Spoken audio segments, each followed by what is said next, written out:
সবাইকে স্বাগত জানাচ্ছি বিডি ভিউজে। আপনাদের সাথে আছি আমি সুস্মিতা দাস। বাংলাদেশের সাম্প্রতিক জাতীয় সংসদ নির্বাচন দেশের রাজনৈতিক মানচিত্রে এক গভীর পরিবর্তনের ইঙ্গিত বহন করছে। আনুষ্ঠানিক গ্যাজেট ও নির্বাচন কমিশনের চূড়ান্ত ঘোষণার আগেই প্রকাশিত ফলাফল এবং রাজনৈতিক মহলের প্রতিক্রিয়া স্পষ্ট করে দিয়েছে যে বাংলাদেশ জাতীয়তাবাদী দল নিরঙ্কুশ সংখ্যাগরিষ্ঠতার পথে এগিয়ে গেছে এবং দলটির ভারপ্রাপ্ত চেয়ারম্যান তারেক রহমান প্রধানমন্ত্রী হিসেবে দায়িত্ব নেওয়ার দ্বারপ্রান্তে। ছাত্র জনতার অভ্যুত্থানের পর গঠিত অন্তর্বর্তী সরকারের প্রধান উপদেষ্টা মোহাম্মদ ইউনূস ইতোমধ্যে অভিনন্দন বার্তা দিয়ে একটি শান্তিপূর্ণ ক্ষমতা হস্তান্তরের ইঙ্গিত দিয়েছেন। ফলে নির্বাচনোত্তর রাজনীতির বাস্তবতা দ্রুত স্পষ্ট হয়ে উঠছে। বাংলাদেশ একটি নতুন ক্ষমতার বিন্যাসে প্রবেশ করছে। বিএনপির ভূমিধস বিজয় নিয়ে আল জাজিরার বিশ্লেষণ থেকে আরও বিস্তারিত থাকছে ওয়াহিদ ফারুকের প্রতিবেদনে।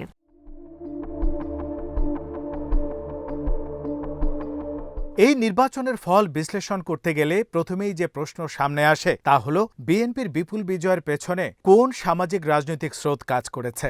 রাজনৈতিক বিশ্লেষকদের একটি বড় অংশ মনে করছেন এই জয়ে শুধু বিএনপির ঐতিহ্যগত ভোট ব্যাংক নয়, বরং প্রতিপক্ষের একটি উল্লেখযোগ্য অংশের ভোট স্থানান্তরিত হয়েছে। বলতে দ্বিধা নেই, আওয়ামী লীগের একটি অংশের ভোট বিএনপির ঝুলিতে গেছে। জুলাই বিপ্লবে ক্ষমতার পতনের পর থেকে দলটির বিরুদ্ধে জন অসন্তোষ, অভ্যন্তরীণ বিভাজন এবং স্থানীয় পর্যায়ে প্রার্থীদের অসন্তুষ্টি, এসব কারণেই অনেক ঐতিহ্যগত সমর্থক কৌশলগতভাবে বিএনপিকে ভোট দিয়েছেন বলে ধারণা করা হচ্ছে।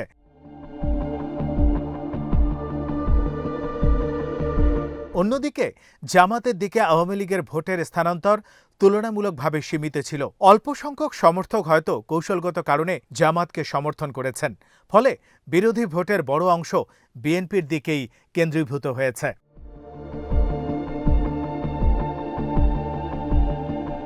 জামাতে ইসলামী বাংলাদেশের অবস্থান বিশেষভাবে আলোচনার দাবি রাখে।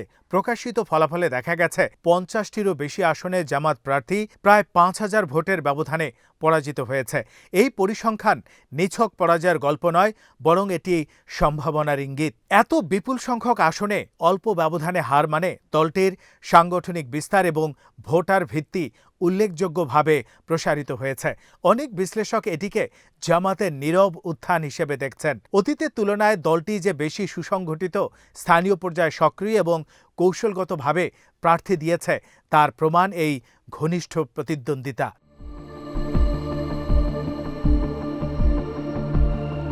তবে এই সম্ভাবনার সঙ্গে সীমাবদ্ধতাও স্পষ্ট হয়ে উঠেছে। নারী ইস্যুতে জামায়াতের অবস্থান এবং কিছু নেতার বিক্ষিপ্ত মন্তব্য নির্বাচনী প্রেক্ষাপটে সুচিন্তিত ছিল না। এমন সমালোচনার রাজনৈতিক অঙ্গনে জোরালো। বাংলাদেশে নারী ভোটারের সংখ্যা অর্ধেকেরও বেশি, অথচ নারী প্রার্থী মনোনয়ন ছিল সীমিত। আরও বেশি নারীকে প্রার্থী করা হলে এবং নারী অধিকার, কর্মসংস্থান ও নিরাপত্তা নিয়ে সুস্পষ্ট রোডম্যাপ তুলে ধরা হলে দলটি নারী ভোটারদের আস্থা আরও অর্জন করতে পারত। সমসাময়িক রাজনীতিতে নারীর অংশগ্রহণ শুধু প্রতীকী নয়, এটি এখন রাজনৈতিক গ্রহণযোগ্যতার অন্যতম মানদণ্ড। জামায়াত এক্ষেত্রে রক্ষণশীল ভাবমূর্তি কাটিয়ে উঠতে পুরোপুরি সক্ষম হয়েছে এমন দাবি করা কঠিন।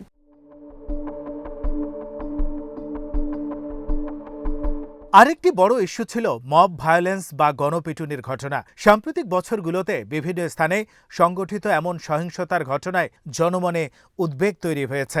যদিও অধিকাংশ ক্ষেত্রেই এই ঘটনাগুলো ছিল স্থানীয় ও স্বতঃস্ফূর্ত, তবুও রাজনৈতিক প্রতিপক্ষ সেগুলোকে নির্দিষ্ট আদর্শিক বলের সঙ্গে যুক্ত করে উপস্থাপন করেছে। জামাতের পক্ষ থেকে এই বিষয়ে জোরালো ও ধারাবাহিক অবস্থান দৃশ্যমান ছিল না, এমন অভিযোগও রয়েছে।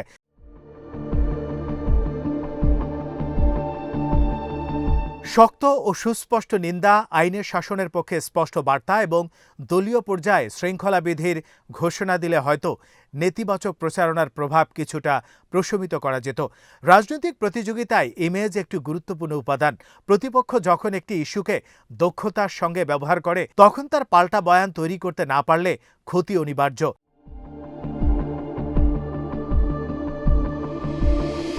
রাজনৈতিক মামলার প্রসঙ্গে ভোটের মনস্তত্ত্ব প্রভাব ফেলেছে।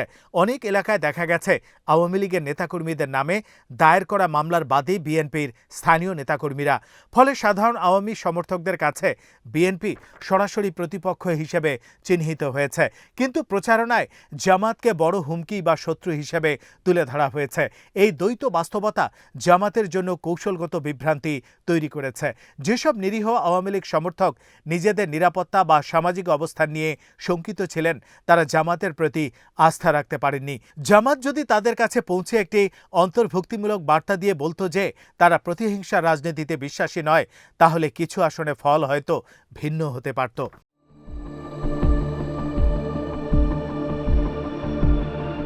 অন্যদিকে বিএনপির কৌশল ছিল তুলনামূলকভাবে স্পষ্ট। দীর্ঘদিন বিরোধী দলে থাকার পর দলটি সাংগঠনিক পুনর্গঠন, তৃণমূল শক্তিশালীকরণ এবং জোট সম্প্রসারণে জোর দেয়। নির্বাচনী প্রচারণায় তারা অর্থনৈতিক পুনরুদ্ধার, মূল্যস্ফীতি নিয়ন্ত্রণ, কর্মসংস্থান সৃষ্টি এবং দুর্নীতি দমনের প্রতিশ্রুতি দেয়।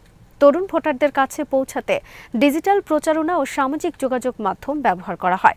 ছাত্র জনতার অভ্যুত্থানের পর পরিবর্তনের যে আকাঙ্ক্ষা তৈরি হয়েছিল, বিএনপি সেটিকে রাজনৈতিক ভাষ্য হিসেবে সফলভাবে ব্যবহার করেছে।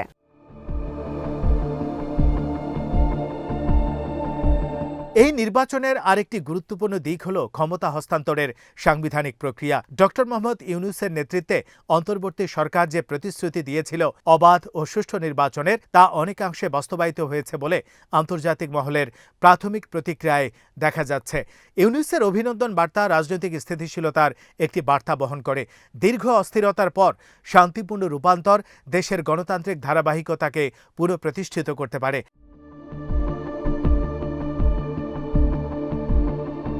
তবে সামনে চ্যালেঞ্জ কম নয়। অর্থনৈতিক চাপ, বৈদেশিক মুদ্রার রিজার্ভ সংকট, মূল্যস্ফীতি এবং বেকারত্ব, এসব সমস্যা নতুন সরকারের সামনে অপেক্ষা করছে। বিএনপি যে রাজনৈতিক ম্যান্ডেট পেয়েছে তা বাস্তবায়নের সক্ষমতা প্রমাণ করতে না পারলে হতাশা দ্রুত জন্ম নিতে পারে। একই সঙ্গে জামাতের মতো দলগুলোর জন্য এই নির্বাচন একটি শিক্ষা। সাংগঠনিক শক্তি বাড়ালেও গ্রহণযোগ্যতা বিস্তৃত করতে হলে নীতিগত স্পষ্টতা, নারী ও সংখ্যালঘু ইস্যুতে সুসংহত অবস্থান এবং সহিংসতা বিষয়ে জিরো টলারেন্স বার্তা জরুরি।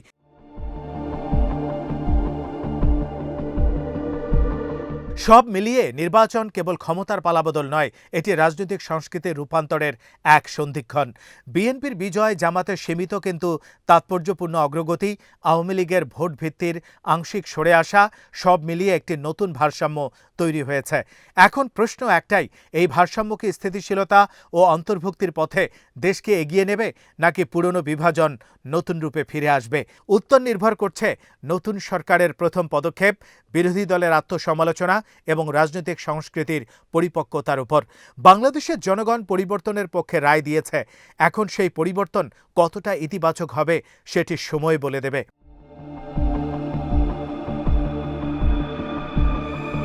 আজ এখানেই শেষ করছি। সবাই ভালো থাকুন, সুস্থ থাকুন আর দেখতে থাকুন বিডি ভিউজ। চ্যানেলটি ভালো লাগলে সাবস্ক্রাইব করুন, সংযুক্ত থাকুন আমাদের ফেসবুক পেজে।